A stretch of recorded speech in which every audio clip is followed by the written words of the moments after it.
até uma das regiões mais perigosas do Brasil, o entorno do Distrito Federal. Os números mostram que o local tem índices de criminalidade comparados aos países mais violentos do mundo. Roberta Giacomoni, bom dia. Você tem um retrato para a gente, para mostrar dessa situação que faz com que a gente chegue a essa conclusão, que o entorno do Distrito Federal é um dos mais violentos do mundo, não é mesmo? Bom dia, Brenda.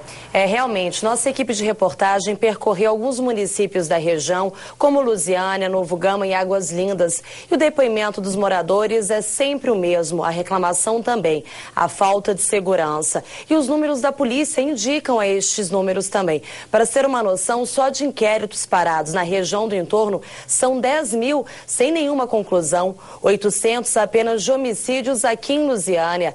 E a Polícia Técnico-Científica também não consegue atender toda essa demanda. Urias de Almeida foi morto na porta de casa há 8 meses. A mãe do jovem conta que os suspeitos estão soltos em Lusiânia. Eu acho uma barbaridade, sabe?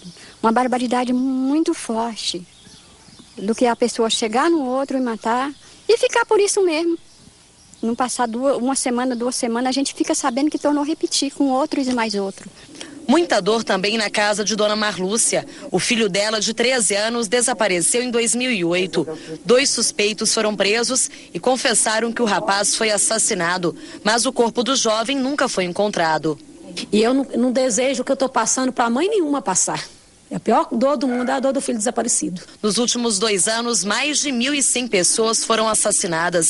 E quem busca ajuda da Polícia Civil se depara com delegacias em situações precárias, quando não abandonadas, como este CIOP de Águas Lindas, que nunca funcionou, está tomado pelo Mato Alto. A região conta com 330 policiais civis com pouca estrutura para trabalhar. Falta rádio de comunicação, os veículos são de baixa potência, não tem rádio de comunicação, não tem giroflex, não tem sirene, ou seja, as delegacias estão em condições precárias. Nas delegacias sobram inquéritos paralisados. São mais de 10 mil investigações que não podem ser concluídas por falta de policiais. Aqui ainda depende de muito investimento ainda na parte de segurança pública, né? Foi ao longo de tantos anos aqui, trabalhando com um efetivo reduzido, e isso foi acumulando muitos inquéritos em delegacia, o que prejudicou as investigações. E sem funcionários para trabalhar, o CIOP de Águas Lindas vai continuar sendo invadido pelo mato. Necessitamos de pessoal, né? Como eu disse, ainda no segundo semestre nós acreditamos que vamos receber novos policiais aqui na região, e aí sim nós poderemos instalar o segundo distrito de Águas Lindas e funcionar a contento. Hoje nós não temos efetivo para isso. Situação precária também no ML da região, que conta com apenas uma equipe para atender 10 municípios. Segundo a diretora do Instituto, por dia o Rabecão percorre, em média, 400 quilômetros. A gente precisa de mais viaturas, mais motoristas, né? Perito, a gente ainda tem 2 peritos. Alguns dias a gente tem 2 peritos por dia, mas a gente precisa dessa estrutura por trás, né? Enquanto a região continua violenta, quem investe em segurança são os moradores. Esta comerciante teve prejuízo de R$30 mil depois de 3 assaltos apenas no ano passado. Vamos investir pesado. Esse ano a gente vai ter que fazer uma segurança assim reforçada, né? E para isso, né, o custo é bem alto. Com tanta precariedade na segurança da região, entre os moradores o momento é de muito medo e indignação com o descaso público. Para que serve a gente? É como se fosse um bicho.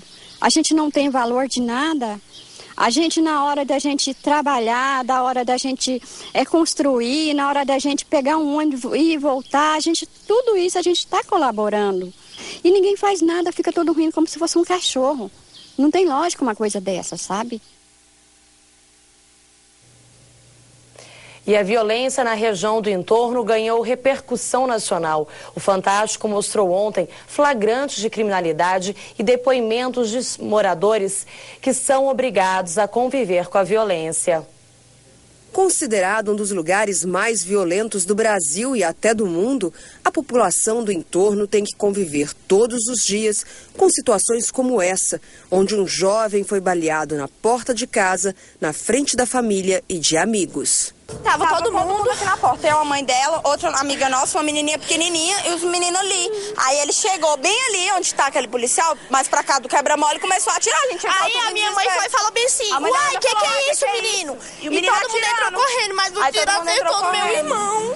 Neste outro caso, 3 menores foram apreendidos em flagrante, acusados de roubarem o dinheiro de um ônibus. Tem um terreno baldio no fundo dessa casa e ele passou por cima do telhado e a gente conseguiu pegar ele do outro lado lá. Estamos correndo aí o tiro e o cara andou em cima das telhas e as telhas quebrando e ele, não sei como que ele não caiu, foi dentro da cozinha. Felizmente acontece. E hoje nós demos sorte de pegar eles em flagrante. Quando a violência é medida em números, a situação fica ainda mais assustadora. No Brasil, o índice de mortes por homicídios é de 24,5 para cada 100 mil habitantes. Só em Novo Gama e em Águas Lindas, esse índice é quase o dobro. Em Lusiânia, são 71 mortes. E em Valparaíso, o número de mortes por homicídio para cada 100 mil habitantes chega a 76. Nível parecido com o de Honduras, o lugar mais violento do mundo. E a equipe do Fantástico ficou 15 dias aqui na região do entorno e eu pude acompanhar esse trabalho. O que a gente sentiu realmente dos moradores são relatos de medo e de insegurança. E o pior, muitos moradores acreditam que nada vai melhorar e já pensam até em abandonar a região. Brenda. Obrigada, Roberta, então, pelas suas informações. É já a situação tão crítica que gera desesperança, né? Será que nada vai melhorar mesmo sobre a segurança ali na região do entorno de Brasília? Sobre isso, eu converso com o secretário de Segurança do Estado agora, João Furtado Neto. Bom dia, secretário. Bom dia. A gente viu depoimentos claros aí. A gente se sente como um cachorro, a gente se sente nada que vai melhorar. O que pode se dizer para essa população que está tão desprotegida, tão vulnerável hoje em relação à violência? Já esteve mais. Esses cidadãos reclamam com razão. Os números são ruins. Você começou essa reportagem dizendo um dos lugares mais perigosos do mundo, não é? Nós estamos alertando para este fato desde o início de nossa gestão. Já estivemos 3 vezes em Brasília, negociando com o Distrito Federal o apoio e a ação de integração nessa região. O governador Marconi Perillo esteve comigo 2 vezes em Brasília. Nós estamos focados nesta região. Nós criamos o Gabinete de Gestão de Segurança. Quem comanda as ações de segurança hoje, integradas, é o Gabinete de Gestão de Segurança. Nós temos números melhores do que os do ano passado, mas ainda são números preocupantes. Que números são esses, secretário? Com a Força Nacional e com a ação integrada, comandadas pelo Gabinete de Gestão de Segurança, nós já reduzimos na região do entorno os índices de homicídios, que são os índices mais preocupantes, e eram os maiores índices, para metade. No balanço da Força, do trabalho da Força, conjunto da Força, afinal de contas a gente fala da Força porque nós temos apenas 107 homens da Força lá e mais de 1.000 policiais militares e civis na região. Só agora, esse ano, nós mandamos 250 policiais novos para a região. Nesse balanço, a redução nos 5 principais municípios, naqueles mais violentos, foi de 37%. O senhor está citando, então, essa redução e o trabalho da Força Nacional. Eu queria até chamar uma matéria aqui, porque uma das saídas encontradas pelo governo do Estado para baixar a criminalidade no entorno foi realmente a ida da Força Nacional para aquela região. Os militares estão lá há 1 mês, né, secretário? Algumas ocorrências caíram, mas a situação, pelo que nós constatamos, ainda está longe de ser a ideal. Neste primeiro mês, as operações da Força Nacional contaram com abordagens e vistorias em veículos e comércios. Os policiais buscaram armas, drogas e foragidos da justiça. Mas muitos moradores ainda reclamam da falta de segurança. Por enquanto, eu não vejo diferença, não. Não vejo diferença, até porque eu acho muito pouco o número de viaturas, o pessoal é pouco. As patrulhas acontecem todos os dias em diferentes horários e municípios, que são escolhidos com base nos índices de criminalidade. Dados divulgados pela Polícia Militar apontam queda no número de ocorrências registradas. 1 mês antes da atuação da Força Nacional, foram registrados 54 homicídios e 39 tentativas, 9 estupros e 50 armas apreendidas. Com 1 mês de trabalho, os números baixaram. Foram 49 homicídios, 36 tentativas, 7 estupros e 48 armas apreendidas. O balanço de um mês da atuação da Força Nacional aqui na região do entorno é considerado positivo pela Polícia Militar. O uso de drogas continua sendo apontado como a principal causa dos homicídios. O indivíduo compra, depois ele não paga, aí tenta fugir do traficante, mas uma hora o traficante encontra e comete seu homicídio. Bem, secretário, a presença da Força Nacional melhorou a questão da segurança lá no entorno, mas ela não vai ficar para sempre, né? Nesse prazo, enquanto ela está lá, o que o Estado está fazendo para melhorar essa estrutura de segurança? Primeiro, eu gostaria de esclarecer que não é a Força Nacional que está permitindo a redução dos índices.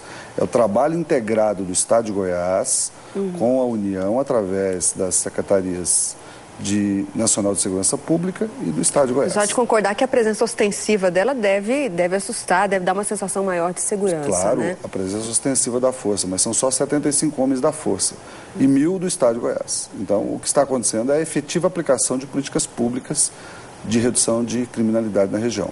Mas a ostensividade do trabalho, ela reduz os índices até certos limites, nós já vimos isso. É preciso avançar, e é isso que nós estamos cuidando agora. Avançar na região significa ter políticas públicas permanentes. A presença da força é um remendo. A solução não é essa. Isso é uma solução emergencial e graças à parceria que a União tem feito conosco, e aqui eu quero ressaltar, tem algumas pessoas criticando, dizendo que não há parceria do Estado de Goiás com a União. Há parceria efetiva. Eu sou muito bem recebido no Ministério da Justiça, o governador também, e nós temos tido resposta imediata da Secretaria Nacional. Bem, o senhor falou em políticas públicas, né? Eu vou citar duas coisas pontuadas pelo Fantástico ontem, que era o Centro Integrado de Operações da Polícia, que está abandonado, não funciona. Uma nota do governo ao Fantástico, a Rede Globo, diz que em 30 dias ele funcionaria, isso já tem uns 15 dias, ou seja, seria para ele funcionar ocupado pelo Bombeiro e pela Polícia Civil daqui a uns 15 dias. E outra coisa, 10 mil inquéritos parados, porque não há policial suficiente para seguir com as investigações, delegados. Nesses dois pontos, eles vão ser melhorados e em que prazo? Esse prazo, por exemplo, do CIOPS vai ser cumprido?